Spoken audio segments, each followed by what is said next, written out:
Security expert, a retired group captain, Shehu Sadiq. He joins me on the news right now. Thank you so much for joining us on the news. Thank you and good morning. Good morning. So if we look at things, we have seen an increase in attacks in several states this past month. How did we get to this point? Thank you very much. I'm happy you asked how did we get here.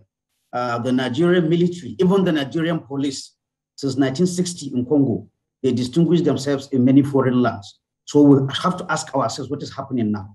We are here now because we didn't pay attention to our security architecture, whether it is police, whether it is intelligence, whether it is military, whether it is custom, whether it is immigration.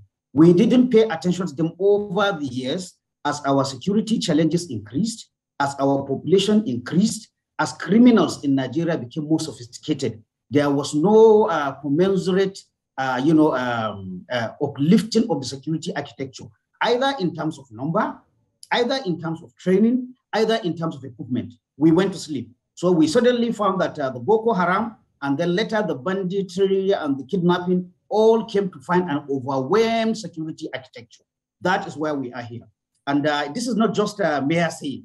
If you look at the budgetary allocation for defense, if you look at how all these elements of national defense have grown from the time we left Liberia up to now, there has not been commensurate increase. So whether we like it or not, we have security challenges that have overwhelmed all our current security architecture. That is the fact, and that's how we got here. It is a road that got started over the years. And now, unfortunately, we have to, we are fighting and also rebasing our security architecture, which is never difficult. Security architecture is like a fire vehicle. You have to keep it serviced, you have to keep it maintained before the fire starts. When the fire starts, and it is the time you are going to look for fire tender, it's the time you are going to oil it, it's the time you are going to service it, definitely you are going to have a problem. And we'll continue struggling. Only God knows how we'll come out of it. Okay, you've talked about the lopsidedness and the fact that the country, Nigeria, has allowed things to strain this far. Now, the President, Muhammadu Buhari, has had a series of Security Council meetings. In fact, in the recent meeting, he also expressed shock and told the securities to make sure that they catch these bandits. In your opinion, how do you think insecurity in the country should be tackled? Well, I have told you how the problem arose over the years, but that is not to say there's nothing can be done. In tackling a problem, you have to look, there are short-term measures, there are medium-term measures, and there are long-term measures. Building a security that aligns with our current realities is not going to be a one-day thing. It's not going to be a two-year thing. It's not going, in fact, I see this is going into even the next regime that is coming here. However, like I said, we are not powerless as to what to do in part of short terms. The meetings that President Buhari as Commander-in-Chief and of the Armed Forces is doing, it is one of the short measures. What are the short measures? Hold those that you give work of security accountable. Start, if possible, telling people to leave their work if they cannot do the work. To be honest, I think that is the only way we can get this thing. Follow the money. When you give the money, to be fair to the current regime, I keep statistics. You could hardly find a government that spent as much money, or let me say, as budgeted as much money into security as this government. But what is happening is that the money is not being used for the particular operational aspect for which the money is going. So President Buhari has a duty to really hold those people accountable, not only releasing money. You hear President saying, I have given them everything. You hear legislators saying, we have approved everything. In fact, legislators even claim they even put something on top. But what is the money being done? Whose duty it is? It is the duty of the executive.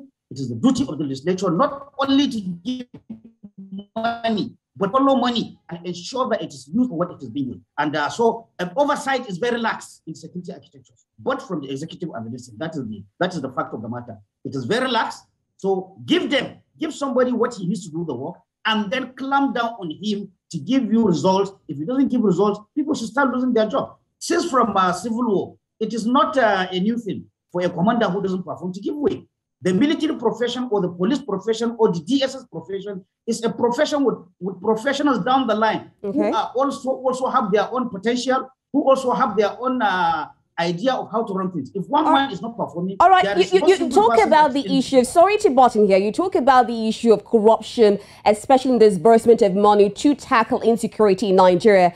How would you rate the level of intelligence gathering? Because the last attack on the Kuje Correctional Centre, there were reports that there was information that an attack was going to occur. So would you say that there's been a progress, or probably there's a bit of lapses on intelligence gathering in tackling insecurity? Well, as a security professional, I know when you say intelligence, yes, intelligence failure, but intelligence for two types. There is actionable intelligence. That is the one which you can act, which is exact, which is very difficult to come by. Then there is an intelligence that just gives you the threat. For example, if I could tell you that from intelligence, Boko Haram are going to attack, you see that intelligence didn't tell you where, it didn't tell you when, it didn't tell you how.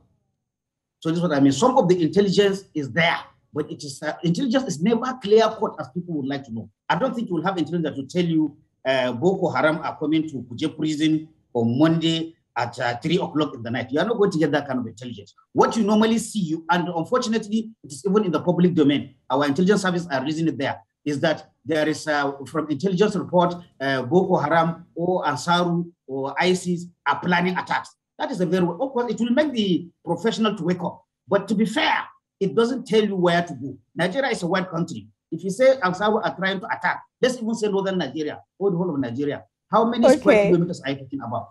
How? Where? I must say, but even having said that, yes, our intelligence is both human and technical. Thank you. I think you're mentioning the issue of willpower here. You talk about how not just collecting intelligence, but actually acting on this intelligence gathering. Thank you so much, retired Group Captain Shehu Sadiq. Of course, we'll still continue to have conversations on how to tackle insecurity in Nigeria. Thank you so much for joining us on the news at this time. It's a pleasure. Thank you.